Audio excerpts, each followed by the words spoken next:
Welcome to மகுடம் படிப்பகம். நம்ம unit 6 Venkatesan book series தான் தொடர்ச்சியாக பார்த்துட்ருக்கோம். அதில் இது பார்ட் 4 வீடியோ.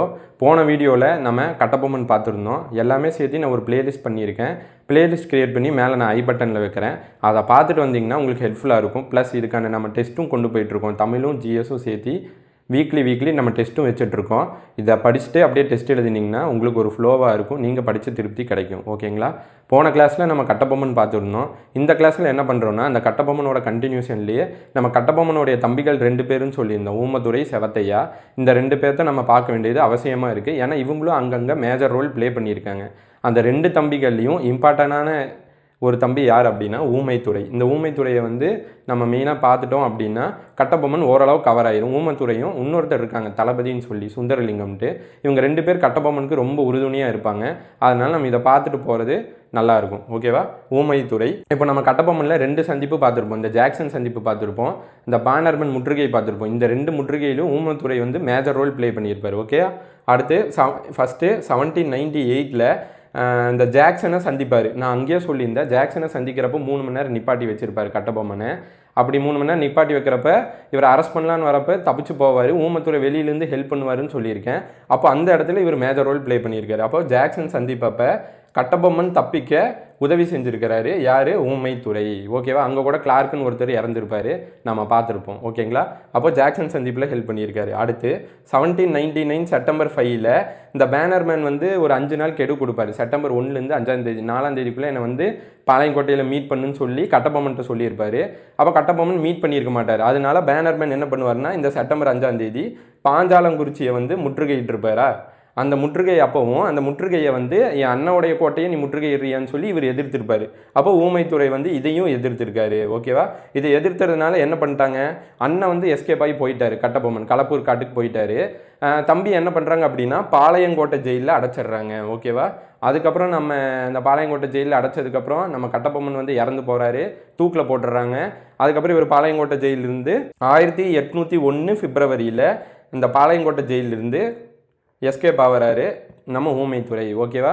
இந்த 2 இன்சிடென்ட், ஜாக்சன் சந்திப்பு, பேனர்மேன் முற்றுகை, இந்த 2 இன்சிடென்ட்ஸ்லையும் ஒருத்தர் தப்பிக்க ஹெல்ப் பண்ணுவார். யார் அப்படின்னா சுந்தரலிங்கம்னு சொல்லி நான் தளபதி சொன்னேன். அந்த சுந்தரலிங்கம் பற்றி ஊமைத்துறை முடிச்சோன்னே நம்ம பார்த்துடலாம். பார்த்தோம்னா உங்களுக்கு கட்டபொம்மன் பற்றி ஃபுல்லாக ஒரு தெளிவான புரிதல் கிடச்சிரும். நம்ம ஸ்கூல் புக்காக இருக்கட்டும், 8th school book, 10th school book, source book எல்லாம் கம்பைல் பண்ணி தமிழ் புக் உட்பட, அடுத்து வேலுநாச்சியார் எடுப்போம், அந்த வேலுநாச்சியார்லையும் இந்த தமிழ் புக் உட்பட கம்பைல் பண்ணி ஒரு நோட்ஸாக எடுத்து தான் நடத்திட்டு இருக்கோம். அதனால் பாருங்கள், ரொம்ப யூஸ்ஃபுல்லாக இருக்கும். ஓகேவா? இந்த பாளையங்கோட்டை ஜெயிலில் அடைச்சிட்றாங்க. இந்த கேப்பில் பார்த்தீங்கன்னா நம்ம கட்டபொம்மனை அக்டோபரில் தூக்கில் போட்டுறாங்க. அதுக்கப்புறம் இவர் பாளையங்கோட்டை ஜெயிலிருந்து எஸ்கேப் ஆகிறாரு. 1801 பிப்ரவரியில் ஜெயிலிருந்து எஸ்கேப் ஆகிறாரு. இந்த ஊமைத்துறை எஸ்கேப் ஆனதை ராஜு காளிதாஸுங்கிறவர் என்ன சொல்கிறார் அப்படின்னா, நம்ம சிவாஜி படிப்போம், மராத்திய பேரரசு சிவாஜின்னு சொல்லி. இந்த சிவாஜி ஆக்ராலிருந்து தப்பிச்சது போன்று அந்த மாதிரி இருக்குன்னு சொல்லி ஒப்பீடு பண்ணுறாங்க. யார்? ராஜு காளிதாஸ். ஊமைத்துறை தப்பிச்சது, சிவாஜி ஆக்ராலேருந்து தப்பிச்சது போன்று இருக்குது அப்படின்னு சொல்லி ஒப்பீடு பண்ணது யார் அப்படின்னு கேட்டாங்கன்னா ராஜு காளிதாஸ். ஓகேங்களா? அடுத்து இவர் ஜெயிலேருந்து தப்பிச்சு எங்கே போகிறார் அப்படின்னா ஊமைத்துறை கமுதி போகிறாருங்க. இந்த கமுதியிலிருந்து சிறுவயல் போகிறார். சிறுவயல் யாருன்னா யார் இருக்காங்க அப்படின்னா சின்ன மருது. நம்ம சின்ன மருது பெரிய மருதுங்கிறது அடுத்த கிளாஸில் நம்ம தனியாக பார்க்கலாம். இப்போ நான் ஓவராலாக சொல்கிறேன், இதை கவனிச்சுக்குங்க. நான் பின்னாடி மருது சகோதரர்கள் பற்றி எடுக்கும்போது இதை பற்றின கிளாரிஃபிகேஷனும் உங்களுக்கு கிடைக்கும். அப்போது சிறுவயல் சின்ன மருதுவோட கேபிட்டல், இது புக்கில் மென்ஷன் பண்ணியிருக்காங்க. ஓகேவா? இவர் கமுதி தப்பிச்சு போய் சிறுவயலில் சின்ன மருதுவோட கேபிட்டலுக்கு போய் அடைக்கலம் ஆயிடுறாரு சின்ன மருதுகிட்ட. ஓகேவா? அடுத்து சின்ன மருது என்ன பண்ணுறாரு அப்படின்னா, அண்ணன் இறந்துட்டாரு, நீங்கள் போய் அந்த பாஞ்சாலங்குறிச்சியை போய் மறுசீரமைங்கன்னு சொல்கிறாரு. அதனால ஊமைத்துறை என்ன பண்ணுறாரு அப்படின்னா பாஞ்சாலங்குறிச்சியை மறுசீரமைக்கிறாரு. ஊமைத்துறை இங்கிருந்து சிறுவயலேருந்து பாஞ்சாலங்குறிச்சி போய் அந்த கோட்டையை மறுசீரமைக்கிறாரு. அடுத்து பிரிட்டிஷ் சும்மா இருப்பாங்களா? ஓ, கோட்டையை நீ திரும்ப மறுசீரமைக்கிறியா, நான் உன்னை சும்மா விட மாட்டேன்டான்னு சொல்லி என்ன பண்ணுறாங்க அப்படின்னா மார்ச் 13, 1801 நல்லா பார்த்துக்குங்க. இவர் தப்பிச்ச இது பார்த்திங்கன்னா பிப்ரவரியில் ஜெயிலேருந்து தப்பிக்கிறாரு. அடுத்து மார்ச். இந்த மாதிரி தான் கதை கோர்வே நம்ம படிக்கிறப்ப இயர்ஸ் மறக்காது, இயர்ஸ் ஈஸியாக ஞாபகம் வச்சுக்கலாம். பிப்ரவரியில் தப்பிக்கிறாரு. மார்ச்சில் இவர் போய் அந்த கோட்டையை மறுசீரமைக்கும் போது மார்ச்சில் வராங்க, நீ மறுசீரமைச்சிருவியா, வரண்டா அப்படின்னு சொல்லி மார்ச் 13, 1801 காலின் மெக்காலே அப்படிங்கிறவர் போகிறாரு. விசஸ் ஊமைத்துறை அங்கே இருக்கார், மறுசீரமைச்சிட்டு போகிறாங்க பாஞ்சாலங்குறிச்சிக்கு. இந்த டேட்டில் காலின் மெக்காலே தோக்கடிக்கிறாரு. ஊமத்துறை ஜெயிக்கிறாரு. நான் டிக்கு போட்டால் அவங்க ஜெயிச்சிட்டாங்கன்னு அர்த்தம். நான் இன்ட்டு மார்க் போட்டேன் அப்படின்னா காலின் அவங்க தோத்துட்டாங்கன்னு அர்த்தம். ஓகேவா? இதில் ஊமைத்துறை ஜெயிக்கிறாரு, மெக்காலே தோக்குறாரு. ஓகேவா? அடுத்து மெக்காலே போனவர் சும்மா இருக்கல, எனவே நீ தோக்கடிக்கிறியான்னு சொல்லி திரும்ப ஒரு வலுவான படையை மெக்காலே வந்து அனுப்பிச்சி விட்றாரு. அது எப்போ அப்படின்னா 1801 மே 24. இங்கே பாருங்கள், மார்ச் இருக்குது, ஃபெப்ரில் தப்பிச்சு வராரு. மார்ச்சில் திரும்ப இவங்க பிரிட்டிஷ் போய் தாக்குதல் நடத்துகிறாங்க, ஊமத்துறை ஜெயிக்கிறார். மார்ச்சுக்கு அப்புறம் ஏப்ரல் ஒரே மாதம் கேப்பு தான். அடுத்து மேல கரெக்டாக 1801 மே 24 மெக்காலே என்ன பண்ணுறாருன்னா, மெக்காலே வந்து அனுப்பி வைக்கிறாரு. அக்னியூ தலைமையில் ஒரு படையை மெக்காலே அனுப்பி வைக்கிறார். தோற்று போன அவரே ஒரு படையை தலைமை தாங்கி வச்சு அனுப்பி வைக்கிறாரு. அவர் தான் அக்னியூ தலைமையில் வராங்க. இந்த பாஞ்சாலங்குறிச்சிக்கு வராங்க. 53 நாள் முற்றுகையிடுறாங்க. 53 நாள் முற்றுகையிட்டு கடைசியாக பிரிட்டிஷ்க்கும் ஊமைத்துறைக்கும் சண்டை வருது. இதில் இந்த பிரிட்டிஷ் ஜெயிக்குது, அதாவது அக்னியூ படை ஜெயிக்குது, ஊமைத்துறை தோக்குறாரு. ஓகேவா ஸ்டூடெண்ட்ஸ்? அப்போ நம்ம வந்து கட்டபொம்மனுக்கு வந்து 2 இதில் ஹெல்ப் பண்ணியிருக்காரு. ஜாக்சன் சந்திப்பப்போ தப்பிக்கிறதுக்கு ஹெல்ப் பண்ணியிருக்காரு. அதுக்கப்புறம் பார்த்தீங்கன்னா பானர்மேன் வந்து பாஞ்சாலங்குறிச்சி முற்றுகையிடுறப்ப அப்பவும் ஹெல்ப் பண்ணியிருக்காரு. அதுக்கப்புறம் இவர் பாளையங்கோட்டை ஜெயிலுக்கு போகிறாரு. பாளையங்கோட்டை ஜெயிலேருந்து கமுதிக்கு எஸ்கேப் ஆகி வராரு. கமுதியிலேருந்து சிறுவயல் வந்து சின்ன மருது சொல்கிறார், நீங்கள் போய் திருப்பி கட்டுங்க பாஞ்சாலங்குறிச்சிங்கிறாரு. பாஞ்சாலங்குறிச்சியை கட்ட ஆரம்பிக்கிறார். இதெல்லாம் அவங்க அண்ணன் இறந்ததுக்கப்புறம் நடக்குது. அண்ணனோட கோட்டையை நம்ம கட்டலான்னு சொல்லி பாஞ்சாலங்குறிச்சி கட்டிகிட்டு இருக்காங்க. அப்புறம் மெக்காலே வராரு, மார்ச்சில் வராரு. அவர் தப்பிச்சு வந்தது பிப்ரவரி. மார்ச் 13 1801 வந்து காலின் மெக்காலே வந்து அடிக்க வராரு. காலின் மெக்காலே அடித்து ஊமத்துறை ஜெயிக்கிறாரு. அடுத்து மெக்காலே என்ன பண்ணுறாருன்னு இன்னும் கூட்டணியை வலுப்படுத்தி அனுப்புறாரு. அக்னியூ தலைமையில் அனுப்புறாரு. மார்ச்சுக்கு அப்புறம் ஏப்ரல் ஒரு மாதம் கேப் விட்டு மே 24 அனுப்புகிறாங்க. திரும்ப வந்து இதில் வந்து ஊமத்தோட வந்து தோத்தர்றாரு, அக்னியூ ஜெயிச்சாரு. இது வரைக்கும் தான் இப்போ நம்ம பார்த்துருக்கோம். ஓகே ஸ்டூடெண்ட்ஸ், 1801 அக்னியூ தலைமையில் 53 நாள் தாக்குதல் பண்ணி பிரிட்டிஷ்க்கும் ஊமத்துறைக்கும் சண்டை வருது. பிரிட்டிஷ் ஜெயிக்குது, ஊமத்துறை தோத்தர்றாரு. தோத்த உடனே எங்கே போகிறாரு அப்படின்னா டைரெக்டாக மருது சகோதரர்களை போய் காளையார் கோயிலில் மீட் பண்ணுறாரு. ஆக்சுவலாக மருது சகோதரர்கள் வந்து சிவகங்கை காளையார் கோயிலில் அந்த பகுதியை தான் ஆட்சி செஞ்சாங்க. இந்த மருது சகோதரர்களை பற்றி நம்ம தெளிவாக அடுத்தடுத்த கிளாஸில் பார்க்கலாம். இப்போதைக்கு காளையார் கோயில் மட்டும் ஞாபகம் வச்சுக்கோங்க. காளையார் கோயிலில் மருது சகோதரர்களை போய் ஊமைத்துறை வந்து மீட் பண்ணுறாரு. ஓகேவா? சந்திக்கிறாரு. இதுக்கப்புறம் என்ன நடக்குது அப்படின்னா, நீ காளையார் கோயில் போய் ஒளிஞ்சிட்டியான்னு சொல்லி அந்த 53 நாள் தாக்குதல் பண்ண அந்த அக்னியூவே காளையார் கோயிலில் முற்றுகையிடுறாரு. ஓகேவா? 1801 செப்டம்பர் மாதம் காளையார் கோயிலில் முற்றுகையிடுறாரு. யார்? அக்னியூ. அந்த ஓட விட்ட அந்த அக்னியூவே திருப்ப வந்து முற்றுகையிடுறாரு. அக்னியூக்கும் ஊமத்துறைக்கும் சண்டை வருது. இதுலேயும் அக்னியூ தான் ஜெயிக்கிறாரு, ஊமத்துறை தோக்குறாரு. இதே மாதிரி தொடர் பிரிட்டிஷ்க்கு எதிராக இவர் அடிச்சுட்டே இருக்கிறாருன்னு சொல்லி இவரை வந்து பயங்கரமாக தாக்கி இவரை கதையை முடிச்சிடணுங்கிறக்காக பிரிட்டிஷ் ஒரு பிளான் பண்ணுறாங்க. அது பாருங்கள், அதுதான் மும்முனை தாக்குதல். இந்த காளையார் கோயிலில் தான் நீ இருக்க, உன்னை மொத்தமாக முடிக்கிற, நீ எப்போ பார்த்தாலும் நீ எனக்கு எதிராகவே வரேன்னு சொல்லி மும்முனை தாக்குதல் காளையார் கோயிலில் நடக்குது. ஓகேங்களா ஸ்டூடெண்ட்ஸ்? இதில் 3 பேர் வராங்க. மும்முனை தாக்குதல்னா 3 பேர். இந்த மெக்காலே ஃபஸ்ட்டு வந்து அடித்தார்ல அவர் ஒன்று, அப்புறம் இன்ஸு ஒன்று, அப்புறம் பென்னுங்கிற ஒருத்தர், பிளாக் பென். இன்ஸு, பிளாக் பென்னு, மெக்காலே 3 பேர். இந்த பென் பற்றி நான் பாளையக்காரருடைய அறிமுக கிளாஸில் சொல்லியிருப்பேன், பாருங்கள். தொடர்ச்சியாக பார்த்துட்டு வாங்க. ஒவ்வொரு வீடியோ நீங்கள் லைனாக பார்க்குறப்போ உங்களுக்கு ஒரு புரிதல் கிடைக்கும். அப்போ இந்த 3 பேர் நல்லா ஞாபகம் வச்சுக்கோங்க. அடுத்து இந்த ஊமத்துறை வந்து இந்த மும்முனை தாக்குதல் பண்ணோன்னு என்ன பண்ணுறாரு அப்படின்னா, டக்குன்னு விருப்பாச்சிக்கு எஸ்கேப் ஆகி போய் விருப்பாச்சியை கேப்சர் பண்ணிடுறாரு. ஓகே, ஊமத்துறை வந்து விருப்பாச்சியை கேப்சர் பண்ணிடுறாரு. அடுத்து ஊமத்துறை வந்து இதுக்கப்புறம் தொடர் தோல்வியிலே இருக்கார். தொடர்ந்து அவர் மெக்காலேட்டை அடி வாங்குறாரு. மெக்காலையை மட்டும்தான் அடித்தார், இவர் ஜெயிச்சிட்டாரு. அதுக்கப்புறம் அக்னி அடிக்கிறாரு. அக்னியூட்டிருந்து எஸ்கேப் ஆகி மருது சகோதரர் காளையார் கோயில்கிட்ட போகிறாரு. திருப்ப காளையார் கோயிலில் இருந்து திருப்ப அக்னியூ தாக்கி திருப்ப எஸ்கேப் ஆகிறாரு. இப்படி தொடர் தாக்குதல் இருந்ததுனால இவருக்கு ரொம்பவுமே அதுக்கப்புறம் ரொம்ப பேக்ஃபாலாக இருக்குது. அடுத்து 1801 நவம்பர் 16 பாஞ்சாலங்குறிச்சி கோட்டையில் தலை துண்டிக்கிறாங்க ஊமைத்துறைக்கு. 1801 நவம்பர் 16 நல்லா ஞாபகம் வச்சுக்கோங்க, தலையை துண்டிச்சிடுறாங்க. இந்த தலையை துண்டித்த செய்தி வந்து ஒருத்தர் புக்கில் குறிப்பிட்டிருக்காரு. அது நம்ம வெங்கடேசன் புக்கில் ஹைலைட் பண்ணி கொடுத்துருக்காங்க, அதை பார்த்துக்கலாம். சோர்ஸு, இந்த தலை துண்டித்த சோர்ஸ் வந்து ஜேம்ஸ் வெல்ஸ் அப்படிங்கிற ஒரு பிரிட்டிஷ் அதிகாரி மிலிட்ரி ரெமிஷன்ஸ் அப்படிங்கிற புக்கில் இவர்கள் தலை துண்டிச்சு இவர் இறந்துட்டார் அப்படின்னு சொல்லி அந்த புக்கில் மென்ஷன் பண்ணியிருக்காரு. இதை நல்லா நோட் பண்ணிக்கோங்க. ஓகேவா ஸ்டூடெண்ட்ஸ்? ஓகே ஸ்டூடெண்ட்ஸ், அடுத்து நம்ம சொர்ணகிரி வீரன் சுந்தரலிங்கத்தை தான் பார்க்க போகிறோம். நான் முன்னாடியே சொல்லியிருந்தேன், கட்டபொம்மனுக்கு வந்து 2 பேர் நல்ல உறுதுணையாக இருப்பாங்க. ஒன்று அவங்க தம்பி ஊமத்துறையும், இன்னொருத்தர் வந்து சுந்தரலிங்கன்னு சொல்லி அவர் படை தளபதியாக இருந்திருப்பார். அவர் எஸ்கேப் ஆகிறக்கா இருக்கட்டும், ஜாக்சன் சந்திப்பில் அவர் வெளியே வரப்போவாக இருக்கட்டும், இந்த பாஞ்சாலங்குறிச்சி முற்றுகை அப்போவாக இருக்கட்டும், இவர் இந்த சுந்தரலிங்கங்கிறவர் ரொம்ப உறுதுணையாக இருந்திருப்பாங்க. இது வந்து நமக்கு புக்கில் கொடுத்துருக்க மாட்டாங்க. இருந்தாலும் இவர் கட்டபொம்மனுக்கு ஒரு படை தளபதியாக இருந்ததுனால நம்ம இது கவர் பண்ண வேண்டியது ரொம்ப அவசியமாக இருக்குது. ஓகேங்களா? அடுத்த டைம் எப்படி கேட்பாங்க நம்ம சொல்ல முடியாது. ஏற்கனவே குரூப் 4ல் எப்படி வேணால் கேட்டுட்ருக்காங்க, நம்ம எதுக்கும் தயாராக படிச்சுக்கிறது நல்லது. ஓகேவா? அடுத்து நம்ம சுந்தரலிங்கம் பற்றி ஃபஸ்ட்டு ஒரு இன்ட்ரோடக்ஷன் பார்த்துருவோம். அம்மா பேர் கேட்க மாட்டாங்களா, அப்பா பேர் கேட்க மாட்டாங்களா, நம்ம ஜட்ஜ் பண்ண முடியாது. ஒன்ஸ் ஒரு டைம் ரீட் பண்ணி வச்சிட்டோம்னா நமக்கு சேஃபர் சைடில் இருந்துக்கலாம். ஓகே, அப்பா வந்து இவருக்கு கட்ட கருப்பண்ண தேவேந்திரன். ஓகே, இவருக்கு சிறப்பு பேர் பார்த்துங்க, சொர்ணகிரி வீரன் என்று அழைக்கப்படுபவர் யாருன்னு சொல்லி கூட கேட்கலாம், சுந்தரலிங்கம். ஓகே, அப்பா கட்ட கருப்பண்ண தேவேந்திரன், அம்மா பார்த்தீங்கன்னா முத்தம்மா. ஓகேவா? அடுத்து வைஃப் பார்த்தீங்கன்னா சண்முக வடிவு, அம்மா முத்தம்மா, வைஃப் சண்முக வடிவு. அடுத்து இவர் வந்து கட்டபொம்மனுக்கு ரொம்ப நம்பிக்கைக்குரியவராக இருந்தார். எப்படி இவருக்கும் கட்டபொம்மனுக்கும் லிங்க் ஆகுது அப்படின்னா, கட்டபொம்மன் வந்து பாஞ்சாலங்குறிச்சி ஆட்சி செய்கிறாரு. அப்போது இந்த பாஞ்சாலங்குறிச்சிக்கும் இந்த எட்டயபுரத்துக்கும் ஒரு டைம் வந்து நதிநீர் பிரச்சனை வருது. அந்த நதிநீர் பிரச்சனையை போய் இவர் இந்த சுந்தரலிங்கம் போய் இந்த நதிநீர் பிரச்சனையை தீர்த்து வைக்கிறாரு. அது மூலிமா இவங்களுக்கும் கட்டபொம்மனுக்கும் சுந்தரலிங்கக்கும் ஒரு உறவு வருது. அதுக்கப்புறம் தான் இவர் வந்து சுந்தரலிங்கம் வந்து இந்த படைப்பிரிவில் கட்டபொம்மனோட படைப்பிரிவில் ஜாயின் பண்ணுறாரு. அப்படியே பொறுமையாக வந்து தளபதியே ஆகிறார், கட்டபொம்மனோட தளபதியே ஆகிறார். இப்படி தான் அவருக்கும் இவருக்கும் கனெக்ஷன் ஏற்படுது. ஓகேவா ஸ்டூடெண்ட்ஸ்? அடுத்து இந்த ஜாக்சன் போய் சந்திப்பார். யார்? கட்டபொம்மன். நீ வரி கட்டலன்னு கூப்பிடுவான் ஜாக்சனு. அப்போ போய் சந்திப்பார். அந்த சந்திப்பில் 3 மணி நேரம் நிற்க வச்சுருவாங்க. ஊமத்தூரை காப்பாற்றி கூட்டிகிட்டு வருவாங்கன்னு சொன்னேன். அந்த ஊமத்தூரை பையன்லேயே சொன்னேன் சுந்தரலிங்கமும் ஹெல்ப் பண்ணுவாருன்னு சொல்லி. அந்த ஜாக்சன் சந்திப்பில் வெளியே தப்பிச்சு வரக்கு ஊமத்துறையும் சுந்தரலிங்கமும் ஹெல்ப் பண்ணுவார். அந்த கட்டபொம்மன் கிளாஸில் சொன்னேன், அந்த கட்டபொம்மனை வந்து வெளியே கூட்டிகிட்டு வந்து எஸ்கேப் ஆகிறப்ப அந்த தள்ளு முள்ளில் வந்து கிளார்க்குன்னு ஒருத்தர் செத்து போயிடுவார் அப்படின்னு சொல்லி அந்த கிளார்க்கை போட்டு தள்ளினதே நம்ம சுந்தரலிங்கம் தான். அப்போ கிளார்க்கை போட்டு தள்ளிட்டு சுந்தரலிங்கமும் ஊமத்துறையும் அந்த ஜாக்சன் சந்திப்பிலிருந்து கட்டபொம்மனை விடுவிச்சு கூட்டிகிட்டு வராங்க. ஓகேவா? இதில் சுந்தரலிங்கம் ஜெயிக்கிறாரு, கிளார்க்கு தோக்குறாரு. அப்படி ஞாபகம் வச்சுக்கோங்க. ஓகேவா? அடுத்து 1899 செப்டம்பர் 5 இது பாளையங்கோட்டையில் வந்து பேனர்மேன் சந்திக்க சொல்லுவாங்க. 1லேருந்து 4 டைம் கொடுத்து ஊமத்துறையிலையும் நான் சொன்னேன். அடுத்து 5ஆம் தேதி வந்து என்ன பண்ணுறாங்க அப்படின்னா பேனர்மேன் வந்து முற்றுகையிடுவார் பாஞ்சாலங்குறிச்சியை. அப்போது கட்டபொம்மன் வந்து தப்பிச்சு களப்பூர் காட்டில் போய் ஒளிஞ்சுப்பார். விஜய் ரகுநாத தொண்டைமான் கூட பிடிச்சு கொடுப்பாருன்னு சொன்னேன். அப்போ களப்பூர் காட்டுக்கு தப்பிக்க யார் ஹெல்ப் பண்ணாங்க அப்படின்னா சுந்தரலிங்கம் தான்.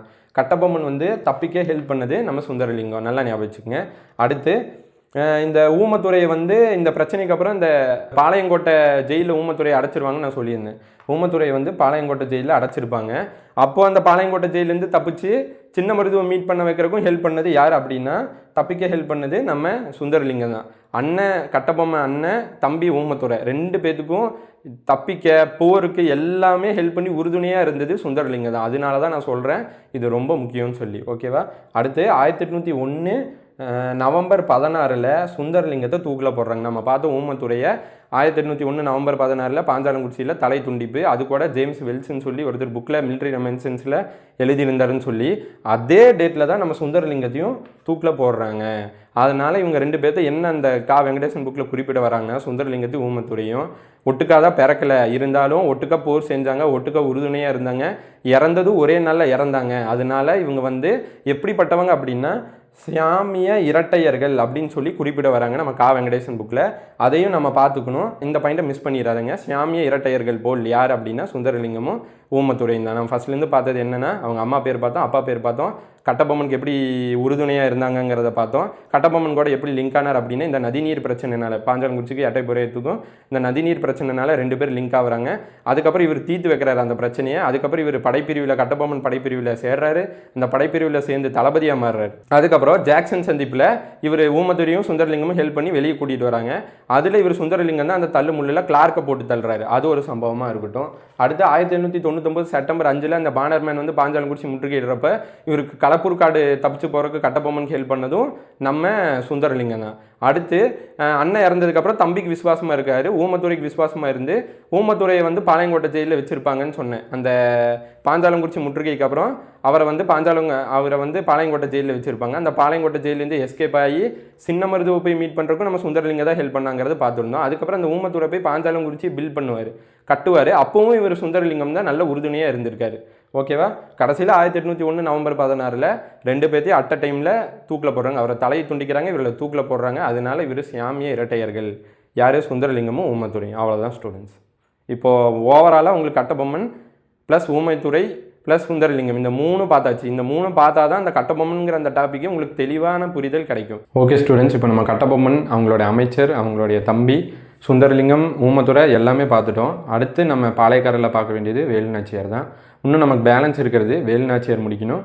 அடுத்து மருது சகோதரர்கள் பார்க்கணும். அதை தொடர்ந்து தீரன் சின்னமலை, இந்த 3 பார்த்துட்டோம்னா நமக்கு ஒட்டு மொத்தமாக பாளையக்காரர் முடிஞ்சிடும். அதுக்கப்புறம் இந்த தென்னிந்திய கிளர்ச்சி இதை பார்த்தோம்னா அந்த அந்த ஆங்கிலேய ஆட்சிக்கு எதிரான தமிழ்நாட்டின் கிளர்ச்சிகள்னு சொல்லி அந்த டாப்பிக்கே ஃபுல்லாக முடிஞ்சிடும் நமக்கு சிலபஸில். எல்லாமே கவர் பண்ணி தான் கொண்டு போயிட்டுருக்கு. இப்போ நம்ம வேலு நாச்சியார் பார்க்கலாம். வேலு நாச்சியார் இந்த வருஷம் பார்த்துங்க 1730 பிறகுறாங்க, 1796 இறந்து போகிறாங்க. ஓகேவா? இவங்களோட அப்பா யார் அப்படின்னா ராமநாதபுரத்தை ஆட்சி செஞ்ச செல்லமுத்து சேதுபதி. ராமநாதபுரத்தை ஆட்சி செஞ்ச செல்லமுத்து சேதுபதி. இவங்க வேலு நாச்சியாருக்கு என்னென்ன லாங்குவேஜ் தெரியும்னு ஞாபகம் வச்சுக்கோங்க. இங்கிலீஷ் தெரியும், உருது தெரியும், தமிழ் தெரியும், ஃப்ரெஞ்சு தெரியும், மலையாளம் தெரியும். Tamil, English, Urdu, French, Malayalam. Okay, 1 2 3 4 5 5 language தெரியும்னு ஞாபகம் வச்சுக்கோங்க. அப்போ நம்ம கூட்டுறவில் கேட்டாலும் நமக்கு ஈஸியாக இருக்கும் 5 லாங்குவேஜா அப்படின்னு சொல்லி நம்ம வெரிஃபை பண்ணிக்கணும். ஓகேவா? அடுத்து இவங்க ஒரே பொண்ணுனால அவங்க அப்பா எப்படி வளர்க்குறாரு அப்படின்னா ஒரு ஆணுக்கு ஈக்குவலாக வந்து ஒரு வீரமிக்க பெண்ணாக வளர்க்குறாங்க. இவங்களுக்கு வந்து அந்த ஈட்டி எறிதல், வால் பயிற்சி, குதிரை ஏற்றம் எல்லாமே வந்து போருக்கான அத்தனை அம்சங்களும் இவங்க அப்பா வந்து இவங்களுக்கு கற்றுக் கொடுக்குறாங்க. ஓகே, அடுத்து இவங்களுடைய 16 வயசில் இந்த ஏஜை நோட் பண்ணிக்கோங்க, ஏஜெல்லாம் கேட்கலாம். 16 வயசில் சிவகங்கையை ஆட்சி செஞ்ச முத்து வடுகநாதர், இவர் யாருன்னா சிவகங்கையை ஆட்சி செஞ்சவர், இவருக்கு திருமணம் பண்ணி கொடுக்குறாங்க. ஓகே, அடுத்து இந்த முத்து வடுகநாதர் திருமணம் பண்ணி தராங்களா, இந்த முத்து வடுகநாதர் வந்து டச்சுக்கு வந்து ஹெல்ப் பண்ணுறாரு, வணிக வசதிக்காக ஹெல்ப் பண்ணுறாரு. ஆக்சுவலாக இவருக்கும் பிரிட்டிஷ்க்கும் பிரச்சனை வரும். அந்த பிரச்சனை வரக்கான காரணமே இந்த டச்சுக்கு ஹெல்ப் பண்ணுறது தான். டச்சுக்கு வந்து வணிக வசதி பண்ணி கொடுப்பாரு. இது பிரிட்டிஷுக்கு பிடிக்காது. இது ஒரு முன்கோபமாக வச்சுட்டு பிரிட்டிஷ் வந்து தாக்குதலுக்கு ரெடி ஆவாங்க. அந்த தாக்குதல் எப்போ நடந்துச்சு அப்படின்னா 1772 ஜூன் 21 காளையார் கோயில் வார் அப்படின்னு சொல்லி, காளையார் கோயிலில் அதாவது சிவகங்கையில் ஒரு இடம் காளையார் கோயில்னு சொல்லி அங்கே தாக்குதல் நடக்குது. நீ ஏன் டச்சுக்கு ஹெல்ப் பண்ணுற அப்படின்னு சொல்லி. அந்த டேட் ஞாபகம் வச்சுங்க, ஜூன் 21 1772 எங்கே நடந்துச்சுன்னு கேட்பாங்க. காளையார் கோயிலில். யாருக்கு 2 பேத்துக்கு நடுவில்னா முத்து வடுகநாதருக்கும் பாஞ்சோருக்கும். ஓகேவா? இதில் முத்து வடுகநாதரை கொல்றாங்க, பாஞ்சோர் ஜெயிக்கிறாரு. ஓகே, அடுத்து முத்து வடுகநாதர் ஹஸ்பண்ட் இறந்துடனே வைஃப் என்ன பண்ணுறாங்க அப்படின்னா தப்பிச்சு ஒரு இடத்துக்கு போகிறாங்க. வேலு நாச்சியார் ப்ளஸ் வெள்ளச்சி நாச்சியார்னு சொல்லுவாங்க. அவங்களுடைய மகள் வெள்ளச்சி நாச்சியார் ப்ளஸ் இவங்களுடைய தளபதியாக இருந்தவங்க, வேலு நாச்சியார் தளபதியாக இருந்த தாண்டவராயர், இவங்க 3 பேரும் சேர்ந்து திண்டுக்கல் விருப்பாச்சி சேர்ந்த கோபாலநாயக்கர், விருப்பாச்சி ஆட்சி செஞ்சுட்டு இருந்த கோபாலநாயக்கர்கிட்ட அடைக்கலம் தேடி போயிடுறாங்க. ஏன்னா இவர் இறந்துட்டாரு. அடுத்து இவங்களை கொல்ல வராங்க. இவங்க போய் ஒரு பாதுகாப்பான இடத்துல இருந்துக்கிறாங்க. ஓகே ஸ்டூடெண்ட்ஸ், இப்போ வேலுநாச்சியார் வந்து விருப்பாச்சிக்கு தப்பிச்சு போகிறாங்கன்னு சொன்னேன். விருப்பாச்சியில் வந்து 8 வருஷம் விருப்பாச்சியில் இருக்காங்க. விருப்பாச்சி ஆட்சி செஞ்சுட்டு இருந்தவர் தான் கோபாலநாயக்கர் ப்ளஸ் ஹைதர் அலி. இவங்க 2 பேரோட பாதுகாப்பில் 8 வருஷம் விருப்பாச்சியில் இருக்காங்க வேலுநாச்சியார். ஓகேவா? அடுத்து இவங்க வந்து என்ன பண்ணுறாங்கன்னா ஹைதர் அலி கோபால் நாயக்கர் பாதுகாப்பில் இருந்ததுனால ஹைதர் அலிக்கு வந்து ஒரு லெட்டர் எழுதுகிறாங்க. எனக்கு இந்த மாதிரி ஹெல்ப் பண்ணுங்கள், நான் என் ஹஸ்பண்ட் வந்து சிவகங்கை ஆட்சி செஞ்சுட்டு இருந்தார், அவரை கொண்டுட்டு சிவகங்கையை பிரிட்டிஷ் கேப்சர் பண்ணிட்டாங்க, நான் சிவகங்கையை திரும்ப மீட் எடுக்கணும், 8 வருஷம் ஆச்சு, நான் கண்டிப்பாக மீட் எடுத்தே ஆகணும்னு சொல்லி ஹைதர் அலிக்கு வந்து ஒரு 3 லெட்ரு வந்து உருதில் எழுதுகிறாங்க. ஏன்னா இவங்களுக்கு உருது தெரியுமே, 5 லாங்குவேஜ் அத்துப்படி, அதனால் உருதில் லெட்ரு எழுதுகிறாங்க. 3 லெட்ரு நல்லா ஞாபகிச்சுங்க, நமக்கு தமிழ் புக்கில் கொடுத்துருப்பாங்க. 3 லெட்ரு எழுதுகிறாங்க. அந்த லெட்ரு வந்து வேலுநாச்சியார் சொல்கிறாங்க. யார் எழுதுகிறாங்க அப்படின்னா லெட்டரை தளவாய், நான் சொன்னேன்ல 3 பேர் ஓடி வந்தாங்க, வேலுநாச்சியார், வெள்ளச்சி நாச்சியார், இவங்க தளவாய் தாண்டவராயர். அந்த தளவாய் தாண்டவராயர் தான் வேலுநாச்சியார் சொல்ல இந்த லெட்டரை எழுதுகிறாங்க. ஓகேவா? இந்த லெட்டர் எழுதினதுக்கப்புறம் ஹைதர் அலி என்ன சொல்லிடுறாங்கன்னா, இப்போ ஹைதர் அலி கண்ட்ரோலில் தான் திண்டுக்கல் இருந்துச்சு. இப்போ ஹைதர் அலியோட தலைமையில் திண்டுக்கல் ஆட்சி செஞ்சது யார் அப்படின்னா சையது. அப்போ ஹைதர் அலி சொல்லிடுறாரு சையதுக்கிட்ட, ஹைதர் அலி வந்து திண்டுக்கல்ல இருந்து அந்த சையதுக்கிட்ட சொல்லிடுறாரு, நீ ஒரு குதிரைப்படையை கொடுத்து அவங்களுக்கு ஹெல்ப் பண்ணுன்னு சொல்லி. உடனே சையத் என்ன பண்ணுறாரு அப்படின்னா 5000 குதிரைப்படையை கொடுத்து வேலுநாச்சியாருக்கு ஹெல்ப் பண்ணுறாங்க. ஓகேவா? இப்போ படை வந்துருச்சு, ஹைதர் அலியோட சப்போர்ட் வந்துருச்சு. அடுத்து இப்போ போய் நம்ம சிவகங்கையை தாக்கலாங்கிறதுக்கு தயாராகிறாங்க வேலுநாச்சியார். ஓகே, அடுத்து 1780 எந்த வருஷம்னு பார்த்துக்குங்க, 1780 கரெக்டாக 1772 அவரை ஹஸ்பண்டை கொல்றாங்க. அதுலேருந்து 8 வருஷம் கணக்கு எடுத்துக்கங்க. 8 வருஷம் நான் கொடுத்துருந்தேன் விருப்பாச்சின்னு சொல்லி. கரெக்டாக 8 வருஷம் கழிச்சு 1780 சிவகங்கையை முற்றுகையிடுறாங்க. எந்த நாள் அப்படின்னா விஜயதசமி நாள். ஓகேவா? இது வந்து நமக்கு தமிழ் ஸ்கூல் புக்கில் கொடுத்துருக்காங்க எந்த நாள்னு சொல்லி. அதனால் நான் தமிழ் ஸ்கூல் புக்கும் கம்பேர் பண்ணி எடுத்துகிட்டு வந்தேன். நம்ம கிளாஸ் பொறுத்தளவுக்கு 8th 10th அப்புறம் அந்த 11th ஹையர் ஸ்டடீஸில் இருக்கிறது சோர்ஸ் புக்கு ப்ளஸ் தமிழ் புக்கில் இருக்கிற வேலுநாச்சியார் எல்லாமே கவர் ஆகிற மாதிரி தான் நம்ம எடுத்துகிட்டு வந்திருக்கோம். வெங்கடேசன் புக்கும் கவர் ஆகிரும். ஓகேவா? விஜயதசமி நாள் அன்றைக்கி உள்ளே போகிறாங்க. நான் பிவைக்யூவில் ஒரு பாயிண்ட் பார்த்தேன், அதனால இதுவும் கொண்டு வந்திருக்கேன். பார்த்துங்க, இது பிவைக்யூ தான். எந்த வார பயன்படுத்தி இவங்க உள்ளே நுழைஞ்சாங்க அப்படின்னா 2ஆம் மைசூர் வார பயன்படுத்தி. ஏன் 2ஆம் மைசூர் வார் பயன்படுத்தினா 2ஆம் மைசூர் வாரில் இவங்க டைவர்ட் ஆகிருப்பாங்க. ப்ளஸ் 2ஆம் மைசூர் வாருக்காக நிறைய ஆயுதங்களை கொண்டு வந்து இவங்க கூச்சி வச்சுருப்பாங்க சிவகங்கையில். அதை நம்ம பயன்படுத்தினா ஈஸியாக அடிச்சிடலாங்கிறக்காக தான் 2ஆம் மைசூர் வாரை பயன்படுத்தி. நமக்கு பிவைக்குள்ளே கேட்டிருக்காங்க எந்த வாரை பயன்படுத்தி இவங்க உள்ளே போனாங்கன்னா 2ஆம் மைசூர் வார். இதை நோட் பண்ணிக்கோங்க, ஓகேவா? அடுத்து இந்த இந்த சிவகங்கை வாரில் பிரிட்டிஷ்க்கும் வேலு நாச்சியாருக்கும் மோதல் வருது. இதில் வேலு நாச்சியார் ஜெயிக்கிறாங்க, பிரிட்டிஷு தோக்குறாங்க, ஓகேவா? இதில் இவங்க படைப்பிரிவெல்லாம் வச்சுருந்தாங்க. இது எப்படி ஜெயிச்சாங்க அப்படின்னா குயிலிங்கிற ஒருத்தங்க பெண் படைக்கு தலைமை தாங்கினாங்க, ஓகேவா? அந்த பெண் படையோட பேர் என்னன்னா உடையாள். உடையாள் படைப்பிரிவுக்கு தலைமை தாங்கியவர் யார் அப்படின்னா குயிலி. இந்த உடையாள் பற்றி நான் பின்னாடி இப்போ சொல்கிறேன், ஃபஸ்ட்டு பார்த்துங்க. உடையாள் படைப்பிரிவுக்கு இவங்க தலைமை தாங்கினாங்க. இந்த குயிலி தான் பிளான் பண்ணுறாங்க. ஆக்சுவலாக என்ன பண்ணுறாங்கன்னா இந்த 2ஆம் மைசூர் வாருக்காக நிறைய ஆயுதத்தை கொண்டு வந்து குவிச்சிருக்காங்க. இந்த ஆயுத கிடங்க நம்ம எரிச்சோம்னா மொத்தமாக பிரிட்டிஷ் அழிஞ்சிருவாங்க. இது மூலிமா நம்ம ஈஸியாக சிவகங்கையை கேப்சர் பண்ணிடலாம் தான் போவாங்க. ஃபஸ்ட்டு குயிலி உள்ளே போவாங்க விஜயதசமி நாள் அன்றைக்கி. குயிலினால் வந்து அந்த இடத்துல அப்படி பற்ற வைக்கிறதுக்கான எந்த இது இல்லாததுனால குயிலியே தனக்குத்தானே நெருப்பு வச்சுட்டு போய் ஆயுத கிடங்குல குதிச்சிருவாங்க, ஓகேவா? குயிலி வந்து ஆயுத கிடங்குல குதிச்சிருவாங்க. இவங்க தான் வந்து ஜெயிச்சதுக்கான மெயின் காரணம் யாருன்னா குயிலி தான். இவங்க ரிஸ்க் எடுத்து தன் உயிரையே பணைய வச்சு அந்த ஆயுத கிடங்குல குதிச்சிருவாங்க. இதனால இங்கிலீஷில் என்ன சொல்லுவாங்கன்னா first human suicide bomb Kuyili அப்படின்னு சொல்லுவாங்க. இவங்க இப்படி குதித்து வெடித்ததுனால தான் ஈஸியாக ஜெயிக்க முடிஞ்சு. இவங்க ஒரு மேஜர் ரோல் ப்ளே பண்ணியிருக்காங்க, ஓகேவா? உடையாள் படைப்பிரிவு. அடுத்து இது பெண்களுக்கு. ஆண்களில் இந்த படை தளபதிகளாக செயல்பட்டது யார் அப்படின்னா மருது சகோதரர்கள். இவங்களுக்கும் மருது சகோதரர்களுக்கு என்ன ரிலேஷன் அப்படின்னா மருது சகோதரர்களுக்கு வந்து இவங்களுடைய ஹஸ்பண்ட் முத்துவடுகநாதர் கீழே படை தளபதிகளாக வேலை செஞ்சவங்க. அதுக்கப்புறம் முத்துவடுகநாதர் செத்ததுக்கப்புறம் வேலு நாச்சியார் கீழே வேலை செய்ய அப்படியே வந்துட்டாங்க. அதனால இவங்க படை தளபதிகளை வேலை செஞ்சுருக்காங்க. அடுத்து இந்த உடையாள் பற்றி நான் சொல்கிறேன். முத்துவடுகநாதர் இறந்ததுக்கப்புறம் திண்டுக்கல் தப்பிச்சு போகிறப்ப உடையாள் வீட்டில் போயிட்டு தண்ணி வாங்கி அருந்திட்டு போனதாக ஒரு கதை சொல்கிறாங்க. அது எப்படின்னு தெரியல. உடையாள் வீட்டில் தண்ணி அருந்திட்டு போவாங்க. உடனே பிரிட்டிஷ் வந்து கேட்பாங்க வேலு நாச்சியார் வந்து நீங்கள் பார்த்தீங்களான்ட்டு. அப்போ வந்து இவங்க என்னன்னா வேலு நாச்சியாரை வந்து காட்டி கொடுக்க மறுத்துட்டாங்க. நான் சொல்ல முடியாதுங்கிற மாதிரி சொல்லிட்டாங்க. உடனே உடையாளை வந்து ஆங்கிலேயர்கள் கொன்னுட்டாங்க. அதுக்கப்புறம் அந்த உடையாளுடைய நினைவுக்காக இவங்க வேலு நாச்சியார் என்ன பண்ணுறாங்க அப்படின்னா நமக்கு தமிழ் புக்கில் கொடுத்துருக்காங்க. வேலு நாச்சியார் வந்து உடையாளுக்காக நடுக்கல் வச்சு வழிபட்டிருப்பாங்க. நடுக்கலுக்கு வந்து தாலி அணிவை வச்சு அவங்களுக்கு வந்து வழிபட்டிருப்பாங்க. அதுக்கப்புறம் அந்த உடையாளுடைய ஒரு நினைவாக தான் இவங்களுடைய அந்த பெண்கள் படைப்பிரிவுக்கு உடையாள் படைப்பிரிவுன்னு பேர் வச்சுருந்துருக்காங்க. இதுக்கப்புறம் 1796 வேலு நாச்சியார் இறந்துருவாங்க. நான் மொத்தமாக டேட் சொல்லியிருந்தேன். 1730 1796. இதுக்கப்புறம் 1780 கேப்சர் பண்ணதுக்கப்புறம் 1796 வரைக்கும் ஆண்டுட்டு இருப்பாங்க. 1796 இறந்துடுவாங்க. வேலு நாச்சியார் வந்து திண்டுக்கல் கோபால நாயக்கர்கிட்ட அடைக்கலமாக இருந்திருப்பாங்கன்னு நான் சொல்லியிருந்தேன். அப்போ அந்த கோபால நாயக்கர் பற்றி ஒரு பாக்ஸ் பாயிண்ட்டு நம்ம ஸ்கூல் புக்கில் கொடுத்துருக்காங்க, 10th புக்கில். அந்த கோபால நாயக்கர் விருப்பாட்சியில் இருந்தவர் ஒரு கூட்டமைப்பு உருவாக்குறாரு. விருப்பாட்சி வந்து திண்டுக்கல் டிஸ்ட்ரிக்ட். அதனால் திண்டுக்கல் லீக் அப்படின்னு சொல்லி ஆரம்பிக்கிறாரு. இது தமிழ் மீடியம் ஸ்டூடெண்ட்ஸு இங்கிலீஷில் ஞாபகம் வச்சுங்க, ஓகேவா? கோபால நாயக்கர் தலைமையில் ஓகே மொத்தம் 3 பேர் இருக்காங்க. அதில் மணப்பாறை லக்ஷ்மி நாயக்கர், மணப்பாறையை சேர்ந்த லக்ஷ்மி நாயக்கர். அடுத்து தேவதானம்பட்டியை சேர்ந்த பூஜை நாயக்கர். தேவன் ஞாபகிச்சுங்க, தேவன்னா இறைவன், இறைவனுக்கு பூஜை செய்வோம் அப்படின்னு ஞாபகிச்சுங்க. அப்போ தேவதானம்பட்டி பூஜை நாயக்கர். அடுத்து ஊமத்துறை. இந்த 3 பேர்த்தோட கூட்டணி 3 பேர். இந்த 3 பேருக்கு ஹெட் வந்து கோபால நாயக்கர். இந்த 3 பேர்த்தோட கூட்டணியில் ஊமத்துறை போய் முக்கிய பங்கு வகிக்கிறாரு. அந்த ஊமத்துறையோட ஒரு மிஸ்டு பாயிண்ட்டும் இங்கே நமக்கு கவர் ஆயிரும். ஊமத்துறை போய் இந்த கூட்டணியில் ஒரு முக்கிய பங்கு வகிக்கிறாரு, ஓகேவா?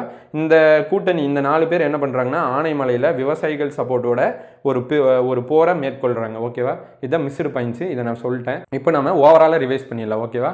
ஓவராலாக இன்றைக்கி என்னென்ன பார்த்துருந்தோம்? ஊமத்துறை பார்த்துருந்தோம், சுந்தரலிங்கம் பார்த்துருந்தோம், வேலு நாச்சியார் பார்த்துருந்தோம். நான் ஊமத்துறையும் சுந்தரலிங்கமும் பேரலாக சொல்லிட்டு வரேன். ஏன்னா இவங்க 2 பேர் தான் கட்டபொம்மனுடைய வரலாறுல முக்கிய பங்கு ஆற்றியிருப்பாங்க. இவங்க 2 பேர்த்து பேரலாக பார்க்கலாம். ஃபஸ்ட்டு ஊமத்துறை என்னன்னா 1798 அந்த ஜாக்சனை சந்திக்க போகிறப்ப அந்த 3 மணி நேரம் நிற்க வைப்பாங்க. அந்த 3 மணி நேரம் நிற்க வச்சதில் இவர் தப்பிச்சு வரக்காக ஹெல்ப் பண்ணது யார்? இந்த சுந்தரலிங்கமும் ஊமத்துறையும் தான். அப்போது அந்த ஊமத்துறை தப்பிச்சு வரக்கு ஹெல்ப் பண்ணுவார். சுந்தரலிங்கம் என்ன பண்ணுவார்னா அந்த தள்ளுமுள்ளில் லெஃப்டினன்ட் கிளார்க்கை போட்டு தள்ளுவார், ஓகேவா? 2 பேரலாக பார்த்துட்டே வாங்க, நல்லா புரியும். அடுத்து 1799 செப்டம்பர் 5 அந்த பானர்மேன் போய் அந்த பாளையங்கோட்டையை முற்றுகையிடுவார். அப்போ வந்து ஊமத்துறை எதிர்ப்பார். அதனால் இவரை பிடிச்சி ஜெயிலில் போட்டுருவாங்க. சுந்தரலிங்கம் என்ன பண்ணுவார் அப்படின்னா அவரை பாஞ்சாலங்குறிச்சிருந்து தப்பிச்சு போய் களப்பூர் காட்டில் மறையிறக்காக ஹெல்ப் பண்ணுவார் நம்ம சுந்தரலிங்கம், ஓகேவா? அதுக்கப்புறம் வந்து அண்ணன் கட்டபொம்மன் இறந்துடுறாரு. ஊமத்துறை ஜெயிலில் இருக்காரு. இவர் பாளையங்கோட்டை ஜெயிலிருந்து தப்பிச்சு போகிறதுக்கு யார் ஹெல்ப் பண்ணாங்க அப்படின்னா சுந்தரலிங்கம். தப்பிச்சு போய் சின்ன மருதுவை வந்து சிறுவயலில் மீட் பண்ணுவாரா, அப்போ ஹெல்ப் பண்ணது சுந்தரலிங்கம். அப்போ இவர் ஊமத்துறை வந்து 1801 பிப்ரவரியில் ஜெயிலேருந்து தப்பிச்சு பாளையங்கோட்டை ஜெயிலிருந்து சிறுவயல் போய் சின்ன மருதுவை மீட் பண்ணுறாரு. சின்ன மருது என்ன சொல்கிறான்னா, அண்ணன் இறந்துட்டாரு, நீ போய் பாளையங்கோட்டையை வந்து மறுசீரமை அப்படின்னு சொல்கிறாங்க. அப்போ ஊமத்துறை வந்து பாளையங்கோட்டையை போய் மறுசீரமைக்க போகிறாரு. அங்கேயும் யாரை சப்போர்ட் பண்ணுறாங்கன்னா, நம்ம சுந்தரலிங்கம் தான் கோட்டையை மறுசீரமைக்கிறதுக்கும் ஹெல்ப் பண்ணார். நீ மறுசீரமைக்கிறேன்னு சொல்லி காலின் மெக்காலே தலைமையில் ஒரு படம் வருது. அது காலின் மெக்காலேக்கும் ஊமத்துறைக்கும் சண்டை வருது. இதில் ஊமத்துறை ஜெயிக்கிறாரு, காலின் மெக்காலே தோக்குறாரு. ஓகே, எனவே நீ தோக்குற. இந்த இன்சிடென்ட் நடந்தது வந்து மார்ச் 13, 1801. பிப்ரவரியில் தப்பிச்சு வராரு, கோட்டை கட்ட ஆரம்பிக்கிறாரு. மார்ச் 13, 1801 2 பேத்துக்கு சண்டை வருது, ஊமத்துறை ஜெயிக்கிறாரு. மார்ச்சுக்கு அப்புறம் ஏப்ரல் விட்டுருங்க. ஏப்ரலுக்கு அப்புறம் மே 1801 மே 24 மெக்காலே என்ன பண்ணுறாருன்னா, கூடுதல் படை அனுப்பி வலுப்படுத்தி கலோனல் அக்னியூ தலைமையில் ஒரு படை அனுப்புறாரு மெக்காலே. இந்த அக்னியூ என்ன பண்ண, அக்னிக்கும் ஊமத்துறைக்கும் சண்டை வருது. இதில் ஊமத்துறை தோக்குறாரு, அக்னியூ ஜெயிக்கிறாரு. இந்த ஊமத்துறை தோத்தோம்னா என்ன பண்ணுறாங்கன்னா, மருது சகோதரர்கள் சிவகங்கையை ஆண்ட ஆட்சி செஞ்ச மருது சகோதரர்களை போய் காளையார் கோயிலில் மீட் பண்ணுறாங்க. அதுக்கப்புறம் என்ன ஆகுது அப்படின்னா, இந்த அடித்து துரத்தின அக்னியூவை என்ன பிளான் பண்ணுறாருன்னா, நீ அங்கே போயிட்டியான்னு சொல்லி நான் திரும்ப வரண்டான்னு சொல்லி. அந்த இன்சிடென்ட்ஸ் எப்போ நடந்துச்சு அப்படின்னா 1801 செப்டம்பரில் அந்த இன்சிடென்ட்ஸ் நடக்கும். அக்னியுக்கும் நம்ம ஊமத்துறைக்கும் திருப்ப சண்டை வரும். திருப்ப அதில் அக்னியூ தான் ஜெயிப்பார். கடைசியாக ஊமத்துறை வந்து தப்பிச்சு விருப்பாச்சி போயிடுவார். திண்டுக்கல் விருப்பாச்சி போயிட்டு விருப்பாச்சியை கேப்சர் பண்ணுவார். அதுக்கப்புறம் ஊமத்துறைக்கு தொடர் தோல்வியாகவே இருக்கும். கடைசியாக 1801 நவம்பர் 16 ஊமத்துறையை பிடிச்சி பாஞ்சாலங்குறிச்சி கோட்டையில் தலையை துண்டிச்சிருவாங்க. இந்த தலையை துண்டிச்ச விஷயத்தை ஜேம்ஸ் வில்லுங்கிற ஒரு நபர் வந்து அவருடைய மிலிட்ரி ரெமிசன்ஸ் அப்படிங்கிற புக்கில் அதை மென்ஷன் பண்ணியிருக்காரு. ஓகேவா, இப்போ நம்ம ரெண்டுமே மேக்ஸிமம் பேரலாக பார்த்துட்டோம். இதுக்கப்புறம் நம்ம சுந்தரலிங்கம்க்கு வந்து எப்படி சுந்தரலிங்கத்துக்கும் கட்டபொம்மனுக்கும் எப்படி லிங்க் ஆச்சு அப்படின்னா, ஒரு டைம் பாஞ்சாலங்குறிச்சியிலும் எட்டைப்புறத்துலையும் வந்து ஒரு நதிநீர் பிரச்சனை வரும். அதை இவர் சால்வ் பண்ணி வைப்பார். அதுக்கப்புறம் அவருக்கும் கட்டபொம்மனுக்கும் ஒரு உறவு ஏற்படும். அதுக்கப்புறம் இவர் படைப்பிரிவில் ஜாயின் பண்ணுவார் கட்டபொம்மன் கூட. அதுக்கப்புறம் ஒரு தளபதியாக வருவார். அதுக்கப்புறம் ஜாக்சனோட இதில் மீட்டிங்கில் ஹெல்ப் பண்ணுவார். அப்புறம் வந்து அந்த பானர்மேன் வந்தப்போ தப்பிச்சு போகிறக்கு ஹெல்ப் பண்ணுவார். அதுக்கப்புறம் ஊமத்துறைக்கு விசுவாசமாக இருந்து பாளையங்கோட்டை ஜெயிலிருந்து தப்பிச்சு போக ஹெல்ப் பண்ணுவார். பாஞ்சாலங்குறிச்சி கோட்டையை கட்டுறக்கு ஹெல்ப் பண்ணுவார். எல்லாத்துலேயும் இவர் ஒரு முக்கிய பங்கு வகிச்சிருப்பார். இவரும் கடைசியாக வந்து 1801 நவம்பர் 16 ஊமத்துறையை தலையை துண்டிக்கிறப்ப இவரையும் வந்து தூக்கில் போட்டுருவாங்க. ஓகேவா, அதனால இது சியாமிய இரட்டையர்கள்னு சொல்லி சுந்தரலிங்கத்தையும் ஊமைத்துறையும் சொல்கிறாங்க. ஒரு 2 பேர் ஒட்டுக்கா பிறக்கலப்பா, இருந்தாலும் வந்து ஒட்டுக்கா போரிட்டாங்க, உறுதுணையாக இருந்தாங்க, ஒட்டுக்கா ஒரே நாளில் இறந்து போனாங்க. அதனால இவங்க வந்து சியாமிய இரட்டையர்கள்னு சொல்லி ஒப்பிட்டு சொல்கிறாங்க. ஓகேவா, இதில் நடுவில் ஊமத்துறை வந்து நான் ஒரு பாயிண்ட் மிஸ் பண்ணிட்டேன். ராஜு காளிதாஸ் அவங்க சொல்லுவாங்க, ஊமத்துறை வந்து தப்பிச்சு போனது ஜெயிலிருந்து, பாளையங்கோட்டை ஜெயிலிருந்து தப்பிச்சு போனது, சிவாஜி வந்து ஆக்ராலேருந்து தப்பிச்சு போனதுக்கு ஒப்பிட்டு சொல்கிறாரு. அது சொன்னது ராஜு காளிதாஸ். அப்போ இந்த ரெண்டுமே நமக்கு ஓவராலாக கம்ப்ளீட் ஆயிடுச்சு. கடைசியாக வேலுநாச்சியார் அவங்களோட பீரியட் நம்ம பார்த்தோம்னா 1730 1796 வரைக்கும். இவங்களுக்கு தெரிஞ்ச லாங்குவேஜ் வந்து English, French, Urdu, Tamil, Malayalam 5 language தெரியும். ஓகேவா, அடுத்து இவங்களுக்கு வந்து இவங்க எங்கே பிறக்கிறாங்க அப்படின்னா ராமநாதபுரத்தில் செல்லமுத்து சேதுபதிங்கிற அரசருக்கு மகளாக பிறக்கிறாங்க. ஓகே, அடுத்து இவங்க ஒரே மகள்னால இவங்களை வந்து நல்ல வாழ்வி வளரி இதெல்லாம் நல்லா கற்றுக் கொடுக்குறாங்க. குதிரை ஏற்றம் எல்லாமே கரெக்டாக. இவங்களுடைய 16 வயசில் வந்து முத்துவடுகநாதர், சிவகங்கை ஆண்ட முத்துவடுகநாதருக்கு கட்டி கொடுக்குறாங்க. முத்துவடுகநாதருக்கும் பிரிட்டிஷ்க்கும் ஏற்கனவே ஒரு பிரச்சனை இருக்குது. ஆக்சுவலாக முத்துவடுகநாதர் என்ன பண்ணுவாருன்னா, டச் அவங்களுக்கு வணிக வசதியை பண்ணி கொடுப்பாங்க. இது பிரிட்டிஷ்க்கு பிடிக்காது. அதனால கரெக்டாக 1772 காளையார் கோயிலில் பிரிட்டிஷ் வந்து சண்டை போடும். யார் எதிர்த்துனா முத்துவடுகநாதர், நீ ஏன்டா டச்சுக்கு ஹெல்ப் பண்ணுறேன்னு சொல்லி. அப்போ முத்துவடுகநாதர் இறக்குறாரு, பிரிட்டிஷ் ஜெயிக்குது. பிரிட்டிஷில் யார் போகிறாங்க அப்படின்னா லெஃப்டினன்ட் பான்ஜோருங்கிறவர் போகிறாரு. லெஃப்டினன்ட் பான்ஜோர் ஜெயிக்கிறாரு. அதுக்கப்புறம் வேலுநாச்சியாரையும் அட்டாக் பண்ண வருது இந்த படை. அதனால வேலுநாச்சியாரும் அவங்களுடைய புள்ள வெள்ளச்சி நாச்சியாரும் அதுக்கப்புறம் இவங்களுடைய தலைவாய் ஒருத்தர் இருக்கிற தாண்டவராயர், இவங்க 3 பேர் தப்பிச்சு போகிறாங்க. போகிற வழியில் உடையாலை பார்க்குறாங்க. உடையாள்கிட்ட தண்ணி வாங்கி குடிக்கிறாங்க. உடையால் வேலுநாச்சியார் போகிறத பார்க்குறாங்க. இருந்தாலும் வேலுநாச்சியாரை காட்டி கொடுக்க மறுத்துடுறாங்க உடையாள். அந்த உடையாள் பற்றின ஹிஸ்ட்ரி நம்ம பார்த்து, உடையாள்கிட்ட வந்து பிரிட்டிஷ் கேட்பாங்க, நீங்கள் போனது பார்த்தீங்கன்னா அவங்க சொல்ல மாட்டாங்க. அதனால அவங்களை பிடிச்சி கொண்டுருவாங்க. இதனால் உடையாளுக்கு வந்து ஒரு நடுக்கல் வச்சு அவங்க தாலியை போட்டு வழிபடுவாங்க. அதனால ஒரு படைப்பிரிவுக்கு பேர் கூட உடையாள் படைப்பிரிவுன்னு வைப்பாங்க. அதுக்கு தலைமை தாங்கினது குயிலின்னு சொல்லி நம்ம பார்த்தோம்.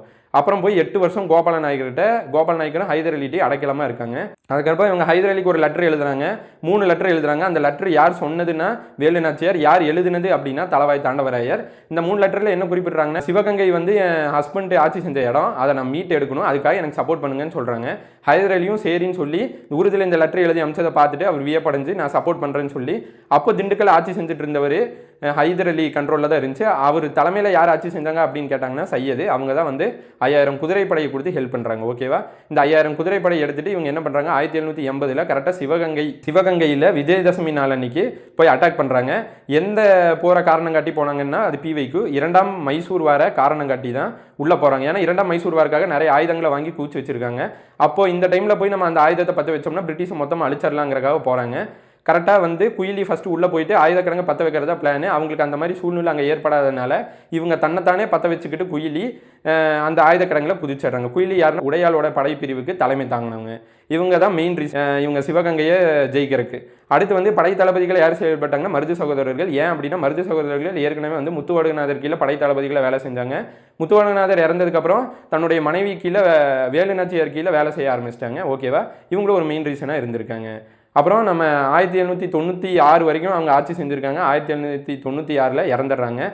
ஆங்கிலேய ஆட்சியை எதிர்கொண்டு போரிட்ட முதல் பெண்மணி இந்தியாவிலேயே அப்படின்னா யார் அப்படின்னா வேலுநாச்சியார் தான். ஓகேவா ஸ்டூடெண்ட்ஸ், இதோட நம்ம மொத்தமாக ஊமத்துறை, சுந்தரலிங்கம், வேலுநாச்சியார் பார்த்துட்டோம். இனி நமக்கு பேலன்ஸ் என்ன இருக்குது அப்படின்னா மருது சகோதரர்கள் இருக்குது, தீரன் சின்னமலை இருக்குது, அது தொடர்ந்து ஒரு தென்னிந்திய கிளர்ச்சின்னு வரும். இதை பார்த்தா ஒட்டு மொத்த பாளையக்காரரும் முடிஞ்சு ஸ்டூடெண்ட்.